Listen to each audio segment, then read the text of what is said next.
Ralph Waldo Emerson came to dinner at the James house when William was a small child. Henry James Sr., William's father, was part of that extraordinary 19th century New England world in which philosophers and poets and theologians moved through the same drawing rooms, argued over the same dinner tables, and treated the life of the mind as the primary business of a serious person. Emerson was the presiding genius of that world. And even if the young William James absorbed nothing consciously from those early visits, something of the Emersonian atmosphere, the conviction that the self was the ultimate side of authority, that individual experience was irreducible and precious, that conformity was a slow spiritual death, entered the formation of the man who would become America's greatest psychologist. Emerson's doctrine of self-reliance is, in the popular imagination, often reduced to a kind of inspirational poster sentiment. Believe in yourself. Trust your instincts. Ignore the critics. But this reading, while not entirely wrong, misses the philosophical substance of what Emerson was actually claiming. Self-reliance, for Emerson, was not a psychological technique for building confidence. It was an ontological position about the nature of the self and its relationship to truth. Emerson believed, with a conviction that was essentially religious, though of an entirely heterodox kind, that the individual soul was continuous with the universal soul, that what he called the oversoul expressed itself through the particular. When you had a genuine insight, an original perception, a thought that felt truly your own, you were not merely indulging your private subjectivity. You were giving voice to something universal.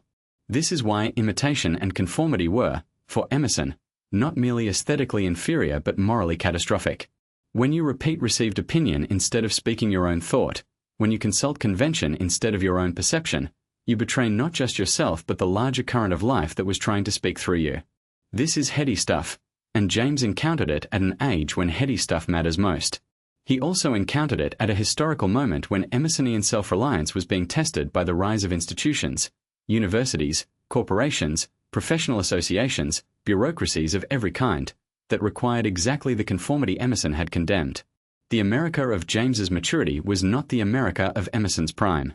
It was a more organized, more professionalized, more systematically rationalized world. And James felt the pressure of that world acutely. His response was to take the Emersonian instinct and give it a philosophical and psychological foundation that could stand against the skeptics. Where Emerson had said, "Trust your perception because the soul contains the ultimate authority," James said, "Trust your experience because experience is the only source of genuine knowledge." The two positions are not identical. James was far more modest about metaphysical claims than Emerson, but they share the same fundamental adversary, the substitution of inherited framework for direct encounter. James's pragmatism, at its core, is a philosophy of the Emersonian type. It says, don't ask what the authorities say. Don't ask what the system requires. Ask what works. Ask what difference it makes in lived experience. Ask what the idea does, not where it comes from. This is self-reliance translated from the language of transcendental intuition into the language of experimental science. The authority is still located in the individual, in the individual's experience, the individual's testing of ideas against the resistance of reality, rather than in tradition, institution, or inherited doctrine.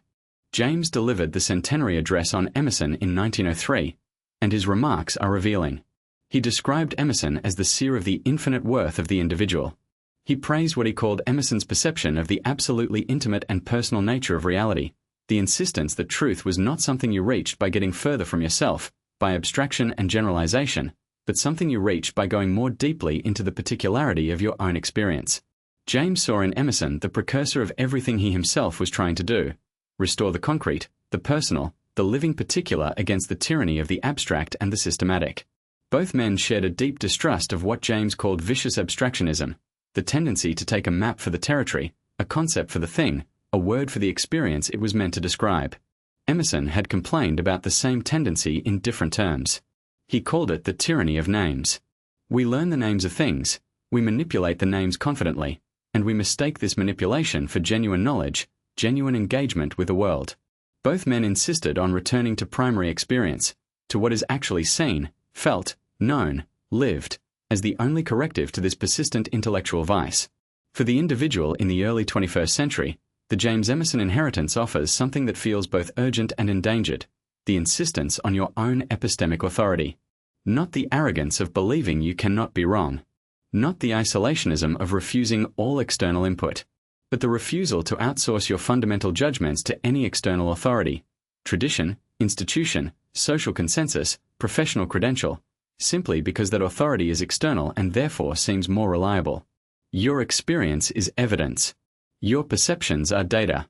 Your sense of what matters is not mere subjectivity to be overridden by more legitimate sources of value.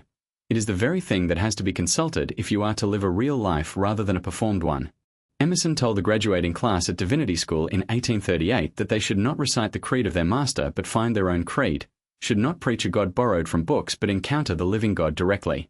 He was nearly run out of the university for this. James, lecturing to Harvard students 50 years later, told them essentially the same thing in psychological dress. Know your own mind.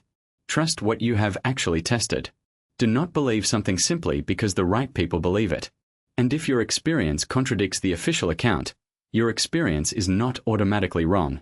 This is the gospel of self-reliance as it passes from Emerson through James and into the present. Not a permission slip for narcissism or self-deception, but an insistence on the irreplaceable value of first-person encounter with the world. Neither man imagined that individual perception was infallible. Both knew that we could be wrong, deceived, limited.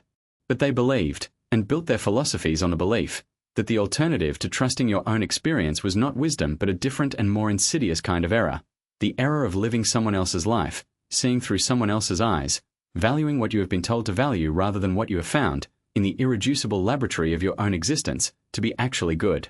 Subscribe to The Psychology of William James to explore more of his timeless ideas.